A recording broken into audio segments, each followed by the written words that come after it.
Welcome. What up, everyone? Thank you, listeners, for tuning in. This is season 2, episode 7 of the Unofficial Official Story. I'm Jennifer, and I am so excited we're doing this episode today because I'm a national park aficionado. Hey, and I'm Dwayne. I'm not a national park aficionado, precisely because of stuff like this. And I am Koji, and I am a outdoors enthusiast for sure. This is a podcast where we tell you the official story. We look at the paranormal, conspiracies, unexplained phenomena, cryptids, and true crime. And by the end, we'll tell you what really maybe happened. In this episode, we're asking the question, why is Bigfoot kidnapping hikers? But first, let's introduce our guest, fellow podcast host, Adriann Barrett. Hey, Adriann. Thanks for coming on. Hey, guys. Adriann was diagnosed late with ADHD. She's a true crime theorist, enjoys dark humor, and is a total nerd about anything Pokemon and Star Wars. She started her podcast, Crime Theories, because she noticed that most other crime podcasts were only talking about big cases and none were covering the small cases that no one talks about. And she believes everyone deserves to have their story told. Tell us a little bit about your podcast. I mean, like you said, we're based off of smaller cases, and then we also take theories of what could happen at the end of them. So, I mean, if that's, hey, the boyfriend murdered her, or a UFO has taken them, or whatever. Yeah, or if a demon has decided to possess them and take over their soul, who knows? We just come up with all these theories on the spot of what could have actually happened to these missing person cases that, not everyone's talking about. I mean, I feel like we go around and around on all these big cases like Gabby Petito and stuff, but these little ones, they don't get heard. I mean, I've recently we did 5 episodes on people that were around Gabby Petito that no one else has even talked about. Wow. What got you into true crime? Well, what kind of got me into it is, I guess, being a anxiety-driven person that has like a fear of just people that, I mean, they say that you meet at least 9 serial killers in your lifetime. Really? Just by passing them on the street or whatever. So that kind of got me into it. And then the fear of just having this and fear for my family and everything. And then I actually have a assistant PI license. Oh, wow. And then so just kind of, I mean, that evolved into just helping out clients just with random boyfriends cheating on them and stuff. But then I was like, I want to do something a little bit bigger and deeper into solving these cases. What's your favorite case in terms of true crime stuff? I really like this one, and she's not really talked about a lot. It's Cammie Shepherd. She's actually here locally, but she used to be sex trafficked herself, and then she came up with this whole awareness about sex trafficking, and then all of a sudden she goes missing, and then they find her months later in a storm drain. Oh, no. About 500 feet from her house. And cops are claiming that she went in there because she was cold. That's crazy. Yeah. I'm sorry, she is 120 pounds, and you want me to believe that this 90-pound storm drain, she lifted up and she went in there because she was cold when she was literally 500 feet from her apartment. That's crazy. What I really like about your show is that you cover a lot of the, like you said, the smaller cases, and those cases tend to be the vulnerable people that nobody talks about. They tend to be about people of color. The thing about Gabby was that a lot of there were like Native American women who've been, taken for years, hundreds and thousands of them, and no one's talking about them, or other people of color, exactly. Or again, vulnerable women, people that work, in the sex industry. Yeah. And children as well, right? Well, yeah, children as well. So my friend Patrice O'Neill, he has this joke about basically, I think it was Natalie Holloway who went missing. Mm-hmm. Yeah. And he talks about how in the joke, they search for white women more. And then the crowd is kind of like not with them. But everyone knows Natalie Holloway's name. And then he says, that guy also killed the girl in Peru. And he goes, what was her name? And then no one can say her name. So it's kind of like he proved his point. So it's great that you're doing that, because it's not like people in general care more or less about this one or that one. It's just that we hear about certain people a lot more than we hear about others. Right. When I was a kid, I got into true crime when I was a kid in first grade in my hometown of South Pasadena, California. There was a little girl that got kidnapped my age on the way to school. Her name was Phoebe Ho. And I remember it really fascinated me at the time. And the best story, this is a funny story about this, is that my mom, who's an immigrant, I remember no one was walking to school anymore because there was this child abduction, right? They're driving to school. The school's telling you to drive everyone to school. And I went to my mom and I said, you have to drive me to school. And she said, no one wants to kidnap you. And so I had to like walk to school. And I remember like, I went from being like, like hundreds of people walking to school with me to like 0 people walking to school. I remember every time a car would pass, I would like hide behind a bush or a tree because I was so scared. And my mom would like, and I begged my mom for like days to like take me to school. And she's like, absolutely not. Like she was totally not hearing me. My God. And I just remember being like, that fear was really real. And at that time, it was the Night Stalker was a big thing that was happening here. Gotcha. So it was all around that same time. So I just remember being like, this is super fascinating. And that really got me into kind of the true crime world. So we're going to give you guys some facts. What is Missing 411? According to Wikipedia, Missing 411 is a series of books and films which documents cases of people who have gone missing in national parks and elsewhere and maintain that these cases are unusual and mysterious. Who is behind Missing 411? It's this guy named David Paulides. He's a 20-year police officer for the San Jose Police Department. In addition to his work on Missing 411, he has written books about Bigfoot. How did David Paulides get interested in this phenomenon? It all started with an alleged conversation with a ranger. This excerpt comes from David's book, Missing 411, Western United States and Canada, Unexplained Disappearances of North Americans that have never been solved. That is a super long title, by the way. I think in terms of SEO, I don't know. It's like no one's going to remember that whole title. Right? But at the same time, like that title, anything you search, that title might come up. So I don't know if you feel that. Where should I eat for dinner? Oh, Missing 411. Sorry. Right. Exactly. So he says, I sat in my room at the lodge and listened to the ranger tell me about a series of missing people inside our national parks. The ranger stated that the events were very unusual. Many people were never found.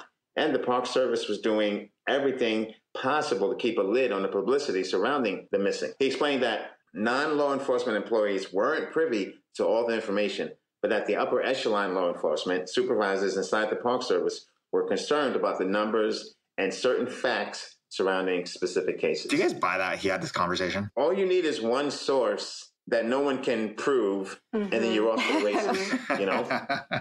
He's like, don't you think it's weird that there's so many people missing? And he's like, yeah, there are. But, you know, the fact that we had Watergate, right, and they had, Deep Throat, our history has these cases of anonymous sources where the information did pan out. So because of that, we kind of have to go, okay, maybe. You know, you can't just write it off. Because that is a thing, right? Yeah. But it's interesting for Adriann being a private eye. It seems like you can't just say something like this without, you can only hide your source for so long. Is that right? No, not necessarily. Yeah. Interesting. Yeah. I mean, some things are fully protected under the law. And so if they went ahead and signed an agreement saying, I'm giving this information, but it has to be sealed and no one can basically unseal it. Yeah, then it's really hard to get a case like that unsealed. Like, so any statements and anything to become unsealed, it has to go through a whole court order and a judge and everything like that. And it's really hard to get something that is already sealed to be unsealed. Interesting. What are some of the facts surrounding these missing people? Because the National Park Service doesn't track on a federal level how many people go missing in the national parks, it is left up to researchers like Paulides to determine the number. So we read online that it could be up to 1,600 people. That's a lot of people. I mean, the thing about national parks, though, is that it's wilderness and people sometimes just get lost, and sometimes people want to get lost, right? I did search and rescue around here. I was always amazed when you talk to some of these people who get lost and you're like, if the river was on your right side going up the mountain, where would the river be the way down? And they're just like, I never even thought about that. I'm like, oh my God, like, what are you doing out here? You shouldn't leave your car. You should stay in your car for the rest of your life. So what's so special about these cases? Don't people go missing all the time? So David Paulides went through many of the cases and found an easy explanation for why they went missing. Things like animal attacks, falling, getting lost, etc. After all, the wilderness is a dangerous place. However, there were quite a few cases where the answers weren't so easy. There are stories of people being there 1 second and then turning a corner and being gone, or tracking dogs who are unable to pick up a scent or unwilling to, or bodies suddenly being found where searchers have already gone over multiple times. Experienced hikers and hunters getting terribly lost. So the interesting thing about this is that he went through all these missing people, and he said a lot of these are, you could find an explanation for. And then there's a bunch of them that kind of defied explanation. Yeah, and I appreciate him going through it because, Adriann, you do unsolved crimes and stuff. Like whenever I listen to Dateline, I get enraged sometimes at what appears to be injustice one way or the other. But then it's like, what am I going to do? Am I going to research this thing? And am I going to research every case? So the people who say, you know what, I'm going to take care of this thing and I'm going to research it, I think you have to appreciate them, because you can double research it, but if you trust them and they've done the research already, that's a big help. No one person can do it all. Although a lot of the true crime folks are kind of crazy. I mean, Adriann probably knows this. They start to bother people they suspect are the criminals. Oh, yeah. Right? And they start to go on their Facebook and Instagram, and they just start saying crazy shit without even knowing all the facts or without even knowing anything. They just bother them. They bother the families and stuff. Yeah. They totally go nuts. I'm working on this case right now. And it's kind of been in the making because it just happened last month. So I've just been kind of keeping track of it and kind of posting it as I am. And everyone's like, oh, wait, nope, that's got to be the husband. The husband did it. I'm like, what proof do you have? You have nothing, no proof that he did anything. It's just a weird case to begin with. But I personally don't think, after doing everything, all the research and everything, I'm like, I don't think it's him. I do not think that he had anything to do with this at all. But everyone is all attacking him. And I also try to reach out to the family members and ask what their opinions are and what do they think happened. And just on not a you did it type of thing. I'm like, I want to know too who this person actually was.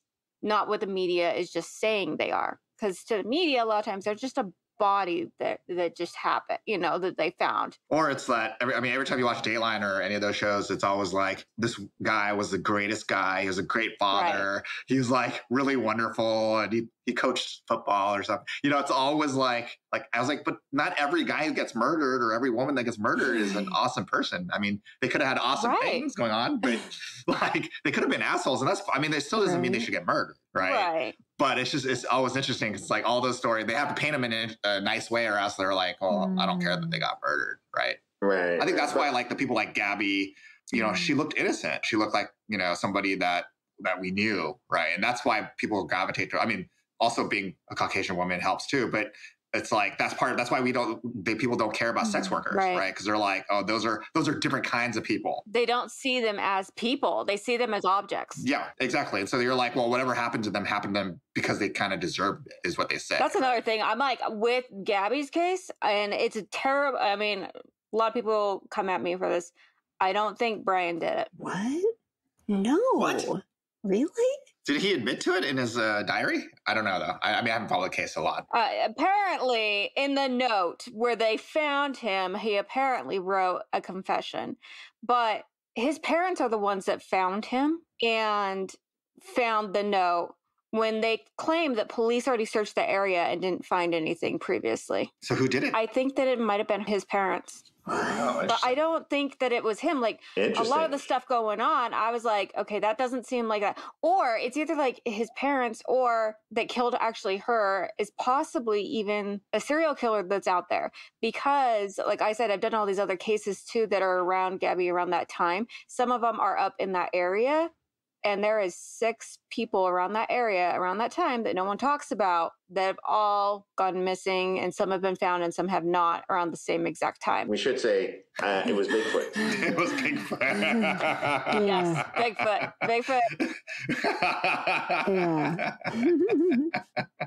But I was going to ask Adriann about one phenomenon that when I'm watching true crime, sometimes false confessions are a thing. Sometimes cops do the same thing, they lock in on a person. And the most intriguing phenomenon that I see is where the cops think someone did it, and then DNA proves that they did. Mm-hmm. There's something like 100% proves this person didn't do it. But then the family members of the victim, they refuse to let go, and they still think the person did it. That blows my mind. And I don't know if that's the thing you witness a lot, but it just, and I don't know if it's like blind trust in the police or what would cause you to, like, in the face of irrefutable evidence, still think that person did it. You know what I mean? I think for the family, I think a lot of times they're hurt and they're looking for explanation. Mm-hmm. And then the police have offered them an explanation, and they completely bought into it. And so they can't see anything else. Yeah, anything else. And it's just because then if you take that away from them, then they're back to like not having any answers, and that's worse. Right. Yeah, definitely. Like you rather believe the lie than the truth. David Paulides believes what connects these cases, other than them being missing, is time, place, and circumstance. So, for example, people seem to go missing near water, either picking berries or eating them. Bad weather, when like the people begin searching for the missing people, and the fact that this seems to like happen in clusters. So more than one in an area. And then there is the famous case of Keith Parkins. So we'll read an excerpt from an article on Top Tens, a link which can be found on our show notes. In 1952, a 2-year-old boy named Keith Parkins went missing from his home in Ritter, Oregon, in the middle of winter. He'd been playing outside with his jacket on, but he was far from equipped to spend the night outside alone. His family and a local search party looked for him immediately. They could only follow his tiny footprints up to a point before they completely stopped. There were no other animal or adult tracks nearby. 19 hours later, they found Keith. He was about 15 miles away, and he had taken his jacket off. This is a 2-year-old, guys, okay? And was laying face down in the snow on a frozen pond. Keith was alive. And when they asked him why he had run away and how he survived, he said he didn't remember. Aw, little toddler. First of all, yeah, this 2-year-old, he could put sentences together and he could walk really. My 2-year-old, I mean, he could barely walk at 2 years old. And he could like only say like 5 words at a time, I think. Yeah, so this story is like, is it exaggerated or? This is definitely a real case of something that happened. I mean, it's so bizarre. You know, and the idea that a 2-year-old would be 15 miles away, you know, without footprints or anything. Yeah, this was a weird case. At first I was like, maybe maybe because it was a while ago, like part of it was like exaggerated. But if you're saying that those little factoids are like legit. I mean, there's newspaper articles about what happened. These things did. I mean, you know, this is like scariest thing for like, as you know, 3 of us are parents.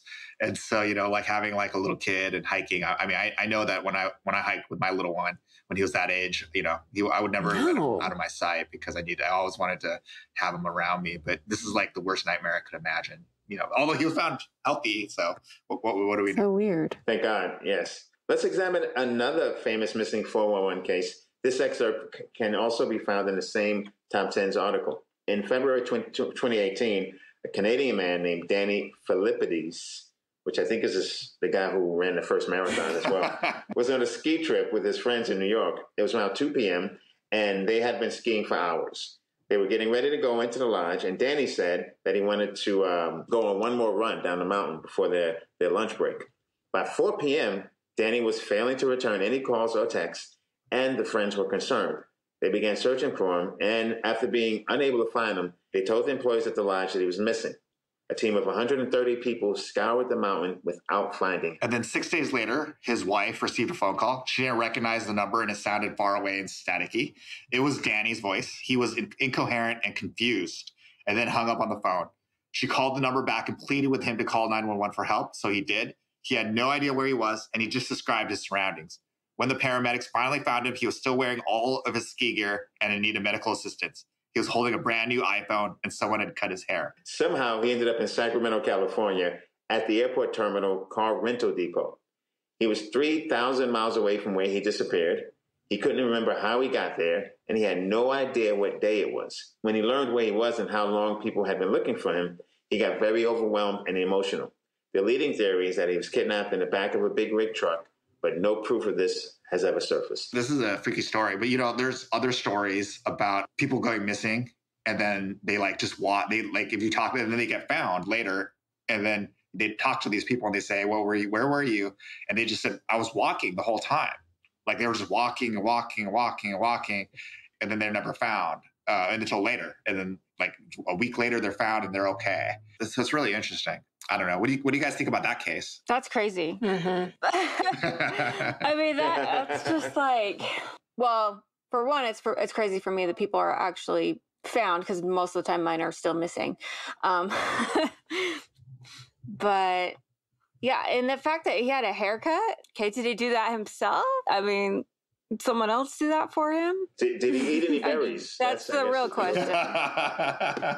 There are other cases where these people go missing, no one finds them, and 2 years later, they find the body in the place that people were searching. They're all over that place, and they're like, well, why couldn't they have found? They should have found the body if it was truly there, Oh yeah, there was this bow hunter that just went missing. He was actually hunting with a few of his friends, and they decided, they were going to go their separate ways just to go and hunt deer, but they all had trackers, GPS trackers and everything like that. And then it was weird. They found his GPS tracker and his shoes somewhere. And then clear across where he was supposed to be, they found his bow and a backpack.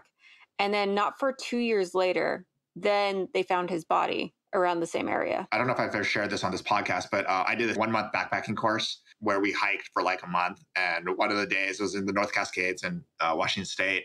And one of the days we were in a blizzard. And I remember I got out of the tent to go pee. And then I was I was 2 feet from my tent. I just walked out because I'm a boy. I could stand up and just pee, right? I just didn't want to get the pee on the tent. So I just walked a little bit. And then I turned around and I had no idea where I was. And I was super not prepared because obviously I just went to pee. And I started walking, which is obviously the wrong thing you're supposed to do. But I'm an experienced hiker and backpacker. And I started walking and walking and walking. I was like, fuck, I don't have any of my equipment. If I had my equipment, I could survive. I'm fine. I had nothing. I had no jacket. I had no gear. And I was freaking out. And we were on a mountain too. And I remember thinking fuck, I'm going to get screwed because no one's going to hear me because it's windy. We're on top of the mountain. And then I remember I walked by something. I walked by this log that we had sat on that night. And I was like, oh my God, I'm on the other side of camp. And once I saw that log, I figured out where I was. But I remember thinking even an experienced hiker, this was this was at the end of 3 weeks in, I've been camping a lot off trail. And I remember being wow, I never really understood how people got lost, but that was the first time it was so bad. And I always wonder if maybe I wasn't the missing 411 at that moment. maybe I was in a parallel universe or something. Yeah, why did you just turn around and you suddenly didn't know where you were? How many steps did you take? I wasn't that far. Yeah, no. What the heck? It was weird. I was totally turned around. I was going the opposite direction. I was on the other side of camp. I was in the opposite direction. I was going actually the opposite direction. I could have walked off a mountain. I was just going to say, I guess the real question is, were you picking berries? I was definitely picking berries. Well, actually, that whole trip, this is funny. The whole trip, there was blueberries, wild blueberries and wild berries. And we were eating it the whole time in our bread that we were making. One more thing I'll share about that trip was that during that same blizzard, it was so terrible and so cold. I actually wanted to be abducted by aliens. I remember thinking, man, it would be awesome if I could be abducted by aliens right now, because then I would be warmer than I am currently warm, because it was so cold. It was so cold and miserable. So what are some of the theories of what's going on here, right? So David Paulides does not share his own theories about what happened, but that doesn't keep others from sharing what they think is happening. So here are some of the other theories. Bigfoot. Of course. Aliens. Obviously. Interdimensional wormholes. A clan of cannibals living in the wilderness. The probably best one. And mountain lions or bears. So what do we think is really happening out there in the North American national parks? Yeah, those are the facts. So when we return, we're going to put our minds together. We're going to figure out what really maybe happened here. now that we've discussed the facts, let's give our theories. My theory is that I'm going for the interdimensional wormholes because I think. Oh, you are? Because I think that that's like the most interesting one to me. You know, that there's this place that they go that's kind of like looks like our world, and you know, this is not as fun. Sorry. As normal that I normally come up with for this podcast, but this is what I actually believe is happening. They're wormholes, and they looks like us, but it's kind of like a loop that you just they keep walking and walking and walking, and they kind of get stuck in it, and then they don't know what to do, and they just keep kind of walking. So there's all these places in the national parks where kind of these energies are happening, like a second dimension. Yeah, like a different dimension, and that's kind of maybe that's where Bigfoot comes from. I don't know, but it's definitely where all these people are finding. You know, and I think that the key for people who are stuck in these wormholes is that they need to find their way out of it. Here's what I think is happening, and this is a bit of a cop out, but I think that basically there is a Bigfoot, right? And Bigfoot does, you know, occasionally have to mess somebody up. It's not his jam, though. And I think also there are aliens. And I also think there's serial killers. Okay. So I think basically the national park, it's this Venn diagram of like everything you need, right? Because there are less satellite towers, there are less cell phone towers. So if you want to do something bad, you do it at a national park. I was going to say, not only that, though, that there is actually at the Yellowstone National Park, there is a spot that you can essentially get away with murder because it's in the 4 different states, and like no one really has jurisdiction over it. Right. So you got that. And before it was legal, people would grow weed in national parks because no one knew where the weed was. And you could, if you left some breadcrumbs, you could go back, grow the weed, come back, get the weed, sell it. Wow. In between, you're like, hey, it's just growing in a national park. I didn't, you know what I mean? And I think Bigfoot is like actually hurt. You know, the old commercial with the Native American and people are dumping trash and there's one tear goes down his eye. I think that's Bigfoot now, right? Bigfoot is crying because he's getting blamed for all this stuff. And it's a combination of aliens, serial killers, things of that nature. And it's like, that's why we probably should be super careful going to national parks, because it's like, even though it's beautiful, it's just the same as walking through the hood with a bunch of money and a bunch of gold chains. You know what I mean? It's the same thing. I just can't believe you put that analogy together. Okay. Wait. So you're saying people blame Bigfoot, but it's not Bigfoot. It's really a combination of aliens and serial killers. You know, Bigfoot is like a bear. Like if he kills you, it's not on purpose. You know, he might... He'll only kill you if you're trying to kill him, but... He's just defending himself. Exactly. Exactly, Adriann, right? Like if you wanted to do something and get away with it, national park, even aliens, because they know if they want to study us, if they want to probe us, it's like, you know what? We'll get a straggler in a national park, just like a lion, right? A lion gets the one gazelle that's kind of hanging out by himself, you know? So everyone in the national park, and Koji, they almost got you, right? The aliens almost got you because they almost got me. They did that to your senses. They zigzagged you, and luckily you know what I mean. Another 3 steps, we're not even here right now. You know, we're here. Yeah, but you've been probed. Yes, just another Asian guy right here. Right. Yeah, no, yeah, exactly. Was your prayer for the aliens to abduct you before that incident on your backpacking trip? That's a good question, actually. It probably was before, actually. So maybe they were trying to abduct me. I just didn't know it. Yeah, that's pretty funny. Okay, so my theory is that not everything can be explained by science. So I was raised like my dad's an agnostic, skeptic, brainiac. So I was raised like it's all about science and science explains everything. And there's no such thing as like prayer and, the God and things like that. So, but I believe that there's an aspect where we don't know how to explain it. And I think the most closest thing it would be considered is the interdimensional wormhole thing that Koji was theorizing. So I just feel like it's vague, but there's like another dimension or there's something else here, matrix, whatever we want to call it, that we don't quite know. And it's because it's like outside of like science and logic and numbers and math. And so It's probably closer to the quantum physics realm and something in that arena of things. But that's what I just think, is that there's something that can happen in moments that we just don't know how to explain. Like the two stories, the Keith Parkins child, and then the Danny Philippidis, the ski trip guy that got the haircut. Like these lapses in time, and it's not so much like a straight explanation that it's Bigfoot or aliens or, a serial killer or like a psychotic break and they're just not remembering things right. I think it's just that there's something else we have yet to tap into. I like that. To quote the Beastie Boys, another dimension, another dimension, another dimension. Sorry. All right. Yeah. Adriann, what's your theory? I don't know if I believe this one for sure, but it's something that I was thinking that was interesting because I've heard of stuff like this. What about the portal to hell? Oh. And then some people find their way back. Oh, my Lord. Ew. To hell? To hell, yes. So some people believe that there are portals to hells in certain aspects, especially like in water.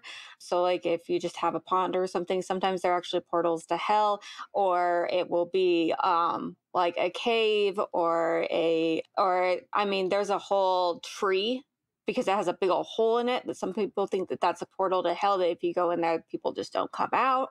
And that some people claim that they go there and then they come back out and claim that they have been in the portal of hell. Some people claim that they don't remember and bits and pieces are missing from their memory. But some people actually do think that a lot of places in national parks have portals to hell. I personally, I'm like, I don't know if I believe that one, but it's an interesting one. Maybe the boundaries of these national park lines are partly, yes, created because they know about these portals to hell, huh? It's not just that they're beautiful, rare. Ooh, it's a very, very Stranger Things kind of thing. Yeah. And what I like about that theory too is that if Satan wanted you to sort of like put your guard down, say like these holes in trees, for instance, right? And they're like, they can be portals. So what does Satan do? He produces the Keebler elf to make everyone like trees.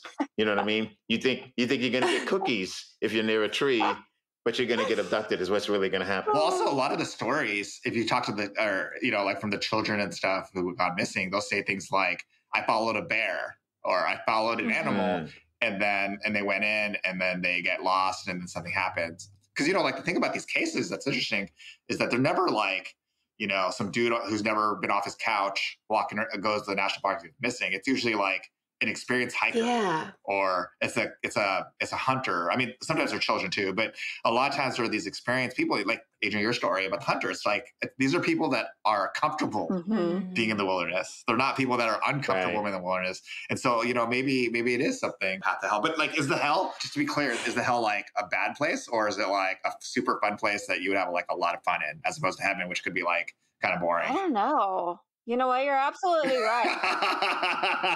I mean, my heaven's going to be something that's totally different than my mom's. I mean, I grew up with an LDS family, so my heaven's totally different than hers. Maybe my heaven is her hell. So there we go, which I'll be okay with. I will be okay with.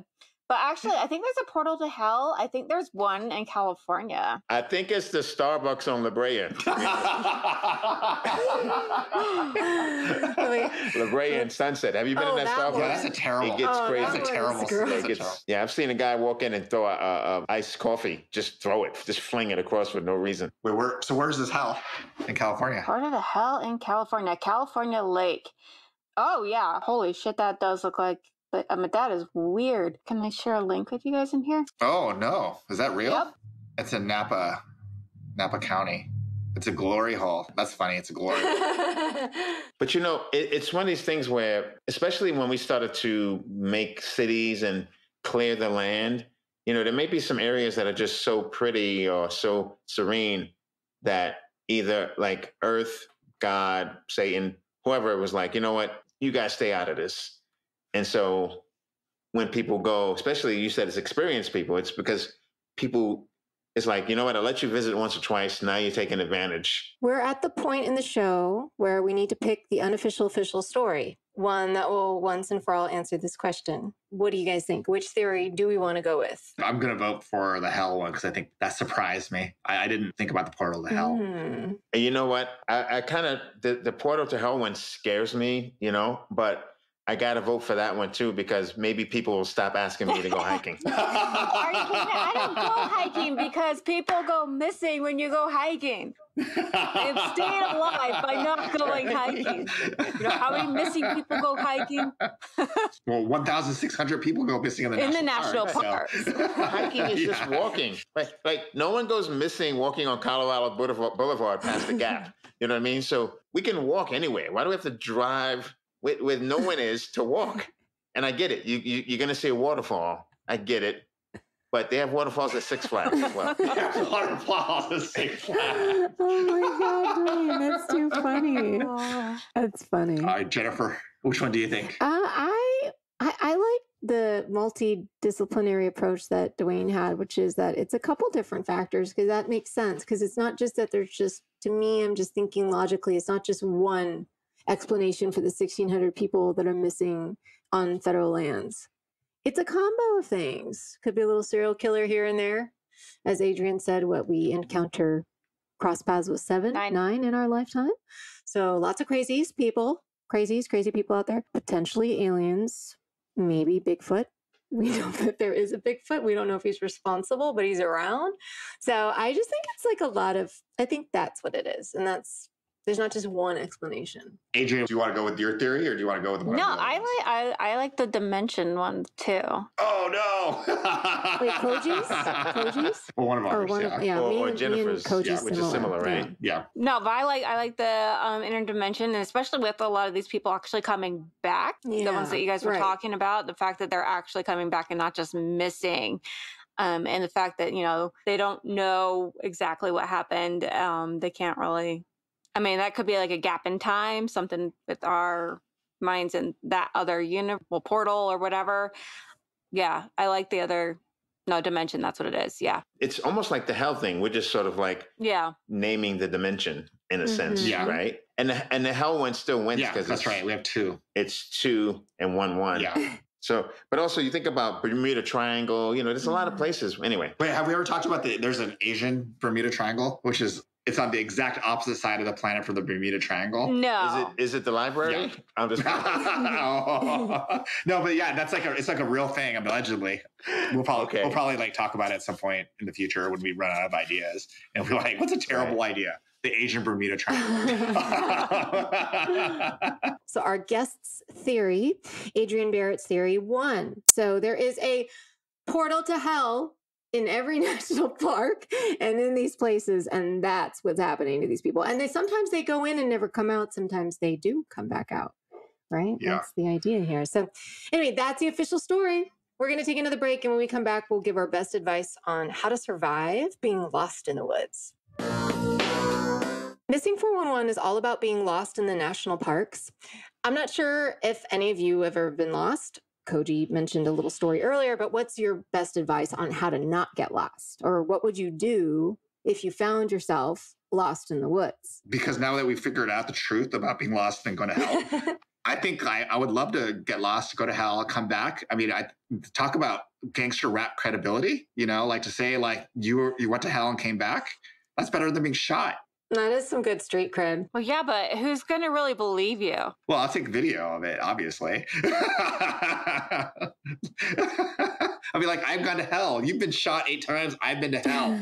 I came out and I came back. That's how gangster I am. No, but in terms of real advice, like in terms of like not getting lost, I mean, the best and the most tried thing to do is always trying to stay where you are, because the more you walk around, the worse it gets. However, also with that being said, I did not follow my own advice. I always feel like you start getting in trouble when you think you can find your own way out. And I know a lot of people always have these things. You always hear about it in stories like, my dad told me always go downhill. Well, or follow the river, or do this or do that. And that's not actually usually the right thing to do, because just because you're going downhill doesn't mean you're going to a place you could get out of, right? Because what ends up happening a lot of times is that you keep going downhill and you start climbing down and you don't realize it's easier to climb down than climb up. And so you start getting to places that you can't get out of. And once you can't get out of it, you're stuck forever. Damn. And so it's best to stay where you are and wait for somebody, because eventually someone hopefully will find you. And also just never go off. Like if you can't read a topographic map, you shouldn't go off trail anyway. One more advice. Sorry, this is the last piece of advice. One thing that people don't do on trails enough is you should turn around and look what it looks like on the way back. People get lost because when they're walking one way, they're only looking this way and they only see the world from this way, but they don't see it going that way. So when they start going head home, they don't think it's the right way because it doesn't look the same. And so what you're supposed to do is every once in a while you turn around, look at what it looks like going the other way. Great advice. And then you can get a sense of it. That's terrific. I love that. I got to start doing that. You can do that in a city too. Oh, yeah. I didn't know that. I didn't see that gap was there. Dwayne, what's your advice? Well, two things. One, you can do that in the city too. Not that I don't condone creepiness, but if a pretty woman passes you by and you happen to turn around as she passed you by, you could always be like, I'm trying not to get lost, okay? You know what I mean? I'm not looking at your butt. I'm trying not to get lost over here. But in all seriousness, if we're saying we believe in the hell portal thing, I think one thing is whatever your God is, make sure you have something there, some kind of trinket, you know what I mean? If it's a cross, if it's a Buddha, whatever, it's like a vampire. Who's he going to bite? The guy with a little bit of garlic in his pocket or the guy with no garlic? You know what I mean? So just have a little bit, just a little extra. So that way, if it's a choice between you and another hiker, it's like, I don't want to deal with this guy. He's got a cross. He's all prayed up. Going to go get this other guy, right? I don't know. Maybe he, because he's got a big old feud with God, so maybe he's going to attack. Oh, yeah. Ooh, that is a good point. That is a really good point. Yeah. Well, my second thing would cover that, and that is always be with someone else. Like when people split up in horror movies, I'm like, nope. It's like, okay, let's split up. Nope, that's what we're not going to do. We're not going to split up. So, yeah, I think don't split up. And thirdly, wherever you go, cities or wherever, sometimes on the way back, not only do you not recognize it, but you start thinking you really understand where you're going. So you're like, well, I think we can go that way. Just go the exact way you came. Just reverse it. No shortcuts. Go the exact way you went. That's that. Jennifer, what's your advice, or what would you do if you were lost? My gut instinct when I think of this question is, just the tribe thing. You just never want to be alone. But then I know when I'm out on a trail or when you're with friends and you're in, outdoors where there's no reception and, there's no like facilities and things like that, you're not like stuck at the hip the whole time. So it's like, you might want to go take a picture on that little ledge, or you might want to run up ahead on the trail a little more. So I know it's my advice is just never do anything alone. I would never go on a hike by myself. That's what I mean. So personally, so I would always go with someone, but then there's those moments. So, that's my advice, just to always have a buddy system. But even still, that's not fail proof. Although I will say, if you do hike by yourself, you just have to create a plan and stay to the plan. The biggest mistake people make is that they'll tell, I'll be like, Dwayne, I'm going to go on this one trail. And then you get there, you're like, fuck this trail, I'm going to go somewhere else. And then 50 feet from the trail that you were at, and no one's going to find you because you didn't tell anyone. Well, you're not where you said you were. So they're going to spend all the time looking exactly where you said you were. And now when you're 50 feet over, they're not going to find you basically ever. Dude. Adriann, what's your advice? Be pre-prepared. So I actually have, because I'm a little crazy, I have a DNA kit that's actually in my freezer in case I go missing. I have it in case I go missing folder that has all my passwords to everything, giving people permission to go through my phone, like the police and everything, because they have to get a warrant for that. My second thing is I always make my husband, I made him buy one of those GPS trackers. And so every time he can text me from it. And then when he doesn't have service though, every 15 minutes, it sends me a pin of his location. So when he's going hunting, I make him take that with him. And then it sends me a ping every 15 minutes. So I know where he's at in case of an emergency. A portal to hell. Yeah, exactly. That way I can track the portal to hell. Does he wear it all the time? All the time, 24/7. You can find them in the upside down world. Yes, I can find them in the upside down. And we're forgetting one thing, which also the advice that we should have gave, but it should be apparent. Don't eat berries. spring for some grapes. Thank you, Adriann, for coming on with us. Please tell us where people can follow you, where we can listen to your podcast. Yeah, so with our podcast, you can get it anywhere that you can get your podcast. It's Crime Theories. And we are also I got TikTok and Instagram, Facebook, and I just recently started re-uploading the stuff on YouTube. So you guys can all check us out there. And thank you all so much for listening. There are more than 2 million podcasts out there. So we're so honored you've chosen ours to listen to. Thank you for tuning in, for letting people know to review and rate. And check out our website, unofficialofficialstory.com, for our show notes and also to hear past episodes. Be sure to come back next month because we're going to find out the answer to the question, is President Biden a robot? Yes, this is this is the episode I've been waiting for this whole time. Is he a robot? Oh God. People shit on him so much. And I mean, he's got to be a robot, and Avril Lavigne is a clone. So. Right. People are crazy. Oh my gosh. All right, guys. Thank you everybody. Bye. Yeah.